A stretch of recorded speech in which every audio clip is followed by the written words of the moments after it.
Okay, so we're inside of Fusion. The render's finished.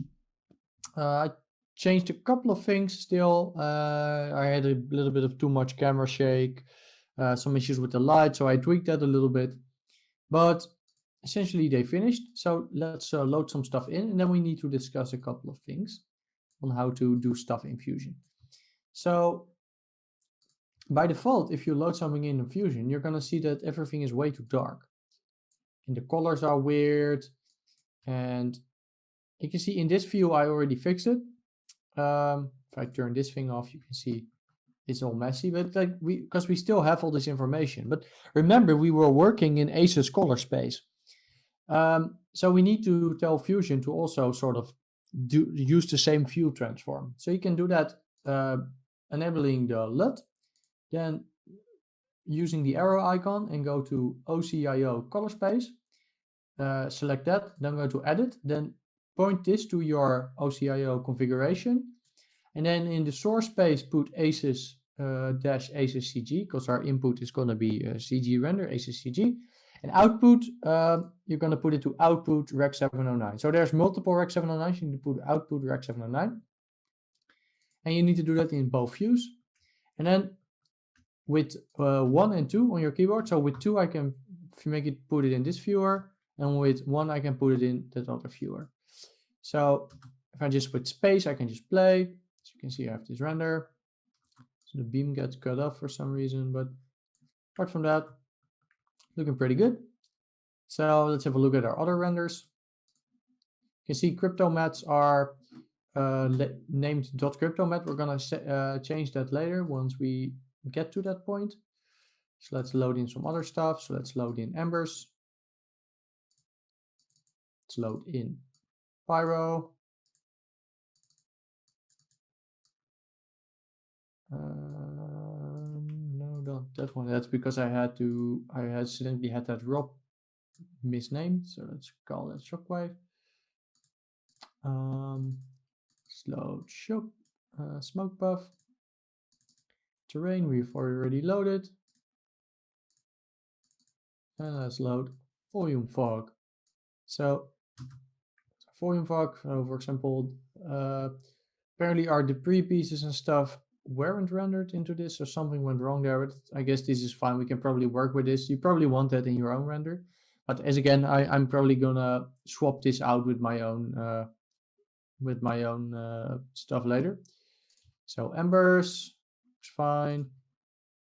Shockwave looks really cool, right? Even though it's so simple, you can see it actually adds quite a lot. So we just have this shockwave thing. Probably on the shockwave, we probably want to turn off the alpha.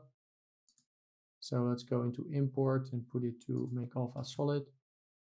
So we don't really need the alpha there. So that was cool. And smoke buff. Very simple. Maybe we also want to turn off the alpha in that one. So I am, for the tutorial, I am going to be compositing in Fusion 9.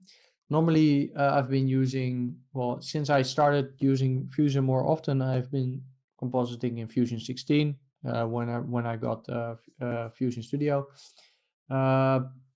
So if I'm sometimes looking through some menus, it's because Fusion 16 and Fusion 9 have way different user interfaces. Let me open up Fusion 16. And I've been using this for the last couple of months now, so you can see it looks way different. So if I'm looking around for stuff, that's why. But yeah, I mean, because Fusion 9 is the only one you can download for free right now. So if you have Fusion 16, by all means use Fusion 16, because there's a couple of things that I used in my final thing that don't work in Fusion 9. I am going to go over how they work. For example, I'm using the Intel denoiser, which doesn't work in Fusion 9. But yeah, anyway, so we'll get to that later. But for now, we got our ACES configured. Now there's another thing that we need to configure, and that's reactor. Oh, one other thing that we also need to change is we need to go into File, Preferences, and then we need to set our frame range that we're gonna work in. So just need to check where that is. So you can see the default frame rate here is 25, and we want to be working in 24. or unless if you had your Houdini set to another frame rate and you did your entire project in another frame rate, then by all means. But if you worked in Houdini in 24 frames per second, then we're also going to do that over here. So to configure Reactor, you need to go to stakeunderwater.com and then go to Reactor. And then here's a guide on how to download and install it. So this is a forum for Fusion users. And Reactor is sort of a plugin for Fusion. It allows you to manage and install like extensions that other people made. It's really useful. So a lot of free stuff. So you can download Reactor here. And then when you download it, you drag it into the console here. Apparently there's some issues there, but you drag it into the console and it'll install. Then you need to restart Fusion. And then you're going to have a Reactor toolbar here. Again, there's a whole guide on how it works in here. So once you install Fusion, you can do that. Then you can go to Reactor here. Gonna say update Reactor core. So you can see there's a whole bunch of things you can install here. So these are all free plugins. So one thing that we're going to use is HOS Split EXR Ultra. So HOS stands for House of Secrets. It's actually a studio that I share an office with. So Sven made this. They're really cool guys. It's a super useful tool. So that's super useful. We're going to use that. And if you're on Fusion 16, we're also going to use Intel Open Image Denoiser. This only works on Fusion 16. It doesn't work on 9. So if you're on 9, not going to work. Anyway, this is a free sort of denoiser. So we could use that to denoise some of our passes. If you have your own denoiser, like for example, if you have a license for Neat Video, then by all means use that. But anyway, there's a whole bunch of cool things here. We're probably going to use some more stuff later. This one as well. No, I don't think it's that one. Aberration. Okay, no, not sure. Maybe that's also just a new tool that was in 16. I used the chromatic aberration tool, but we can also build one ourselves. So yeah, anyway, with that out of the way, we have everything loaded. Let's name this one correctly. So with F2, you can name stuff. So it's Pyro. Right, so now let's go ahead and composite our scene. So if you installed the HOS EXR, then there should be on scripts, there should be HOS split EXR, and that's what we're going to use to rebuild our beauty. Okay, so one more thing before we start recomping the beauty. I opened my final comp here. Well, the final comp from the tutorial actually, because I'm recording this after I finished the rest.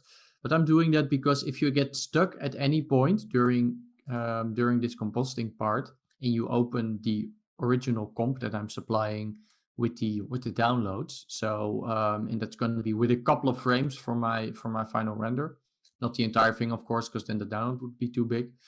But if you're going to open that, of course everything is linked to my work drive, and you can of course go through this and relink them manually, but I thought I'd show you a way to relink everything in one go, so then you at least know how that sort of works. So actually nodes inside of Fusion, they're actually just text. So what I can do is, for example, I can grab the diffuse, and then I can open a text editor, for example, Sublime Text, which is the one I am using here.